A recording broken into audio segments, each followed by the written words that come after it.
Many of us look or have looked to our grandparents as havens and often joke about how they are far more lenient with their grandchildren than they were with their children. In this case, the arms of her grandmother turned out to be anything but a haven.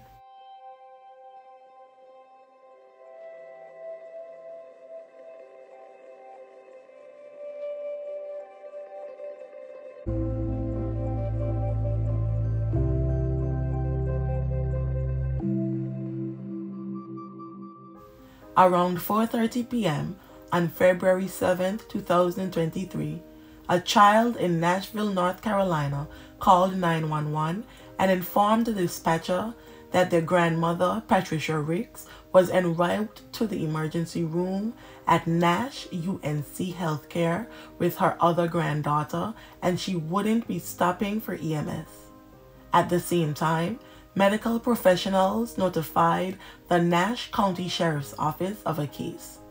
With the injuries she endured, unfortunately, there was no chance of saving her life at the hospital. Sadly, 8-year-old Christal Lane was pronounced gone on arrival, also prior to the investigators' arrival. Initially, the sheriff's office reported that the child was 13 years old, but deputies later learned that the child was actually 8 years old. Medical examination showed the child had severe injuries throughout her entire body and head. Rightfully so, no time was wasted in opening an investigation. Deputies immediately responded to the home on the 5000 block of Dutchman Road, and it was determined that 6 children and 2 adults lived there at the time, including Patricia and Christal. Additionally, Ricks was the legal guardian of all the children at the home. Investigators also learned that at least some of the children were present at the home when Christal endured such horrible treatment. The 8-year-old siblings were all checked by medical professionals and subsequently placed in the custody of the Department of Social Services. Investigators reported finding weapons in the home, but declined to elaborate on what they were. So were any weapons used? We have found some of those, but we're not currently going to release that at this time. Some weapons or items were used as weapons at the residence. Before the end of the day, Patricia Ann Ricks was arrested in the tragic passing of her granddaughter, Christal Lane.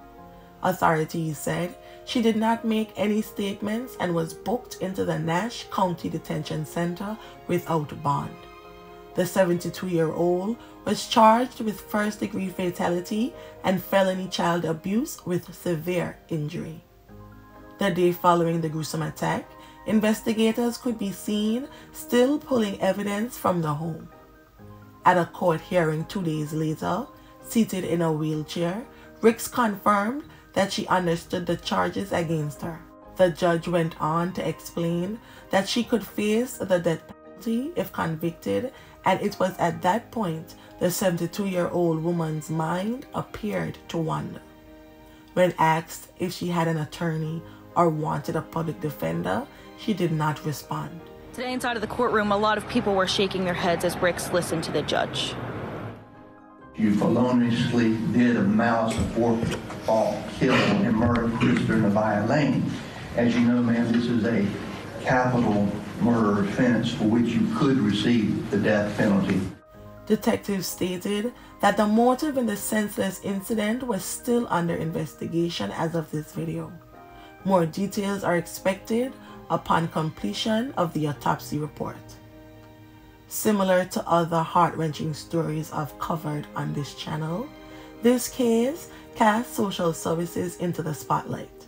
It was revealed that Christal and her siblings had been left in their grandmother's custody despite reports of a blatantly harmful living situation. On December 19, 2022, a staff member at Cooper's Elementary School reported that Christal Lane came to school beaten so badly she was almost unrecognizable. According to the staff member, Lane claimed it happened because she refused to put lotion on her skin.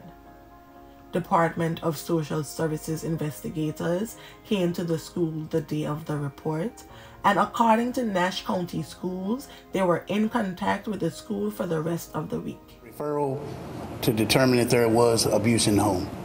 Do you know who the complainant was? No, I don't. Following Christal's passing, the school's administrators released a statement. The Nash County Superintendent saying this has been difficult for many of our students and staff, adding resources are available to help them make sense of a young life taken away too soon. Shockingly, but actually not shockingly, North Carolina's Department of Health and Human Services opted not to investigate the Department of Social Services handling of Christal Lane's case.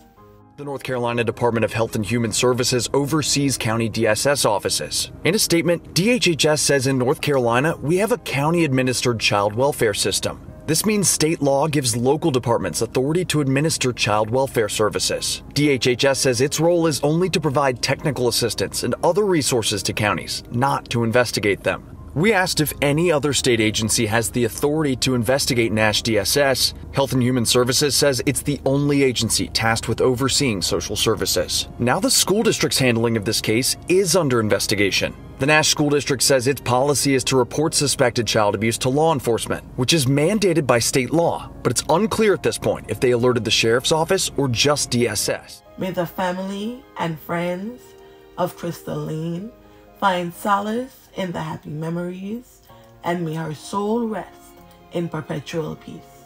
My thoughts and prayers are also with Christal's siblings, and I do hope that circumstances improve significantly for them for the long term. Thank you.